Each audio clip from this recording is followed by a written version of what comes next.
This, I think, is one of the most consequential stories that's getting almost no coverage whatsoever. You'll recall in Vietnam, a little over 2.5 million Vietnamese died, at best estimates, and over 50,000 American soldiers. And we were lied into that war. The Gulf of Tonkin, that attack on the American, I believe it was a destroyer, whatever the ship was, never happened. It was just made up. It was a pretext for war, to expand the war, that Lyndon Johnson did. I mean, you know, it was a lie. Similarly with Iraq, there were no weapons of mass destruction. We knew there were no weapons of mass destruction. We were the ones who had sold Saddam those weapons of mass destruction in the first place.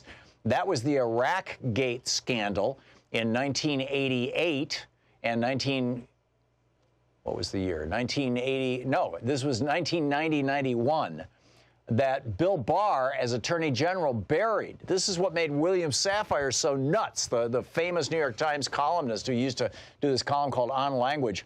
And the one thing he was crazed about was Bill Barr. He was the Attorney General, and he covered up the sale, the illegal sale of weapons of mass destruction by the Bush administration and the Reagan administration, the first Bush administration, to Saddam Hussein. So we knew what he had, and we knew how out of date it was, and we knew how ineffective and what a waste of time it was.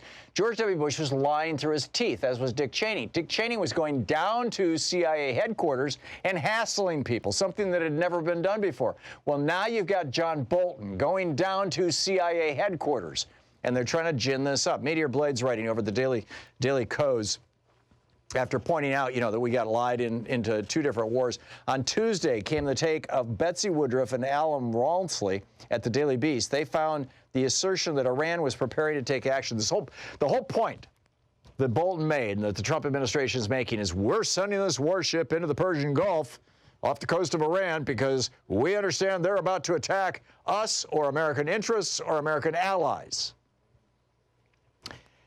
They found, this is Woodruff and Ransley, they found that the assertion that Iran was preparing to take action against the United States was, excuse the expression, trumped up. In other words, it ain't happening. There is no evidence of this. If there was, it would be on the front page of the New York Times. They are lying to us to set us up for Donald Trump's re-election war. You will recall that Donald Trump over and over and over again, back when Barack Obama was president, kept pointing out, in his opinion, that the best way to win re-election for a sitting president is to have a war. On November 29th, 2011, in anticipation of the 2012 elections, Donald Trump tweeted, quote, "In order to get elected, Barack Obama will start a war with Iran." Then on October 9th, 2012, you know, a couple of weeks later, Donald Trump tweets, "Now that Obama's poll numbers are in a tailspin, watch for him to launch a strike on Iran. He is desperate." This guy has been thinking about this for a while, right? This was 2011. This was 9 years ago. If I'm doing maybe 8 years ago. Anyhow, September 16th, 2013. This is Donald Trump tweeting, "I predict that President Obama will at some point attack Iran in order to save face."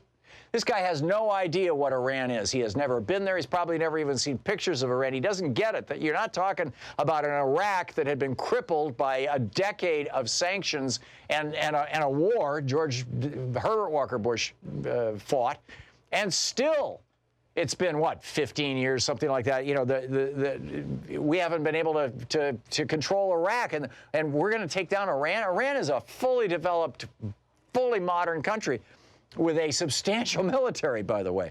So, but I don't think that Trump actually realizes this. And again, November 10th, 2013. "Remember that I predicted long ago that President Obama will attack Iran because of his inability to negotiate properly. He's not skilled." Right.